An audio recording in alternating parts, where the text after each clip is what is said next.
20. maj bliver historisk. Det er første gang, vi afholder græsbal, og det skal blive en succes. Og det gør det, fordi I kommer, og vi får den fedeste eftermiddag sammen. Hvad så, damer? Så Anton, hvad skal du lave den 20. Anton? Den 20. maj, der skal jeg til græsbal.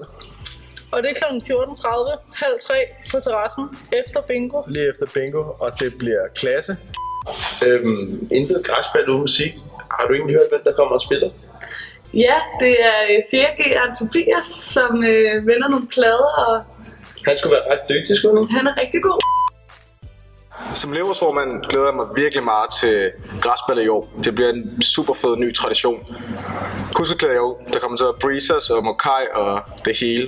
Det bliver Bjarne og Lili, så selvfølgelig, der skal op med nogle øl og breezer selvfølgelig.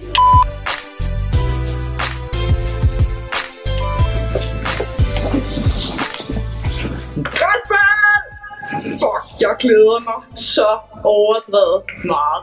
Ja, så er det jo sidste mulighed for at feste med os 3. gave. Men resten af skolen er også, de er også inviteret selvfølgelig. Men Mest os. det er klart. Alle skal være udklædt. Det har vi besluttet, fordi at jeg er fandme træt af at se alle jer i jeres Ralf Lauritsen skjorter. Og kør nogle breezers og hygge jer.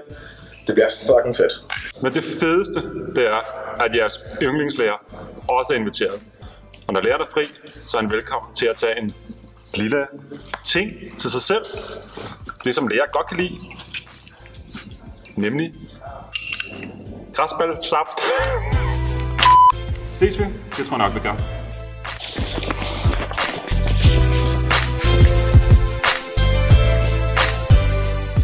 Ses til græsbal! Ja!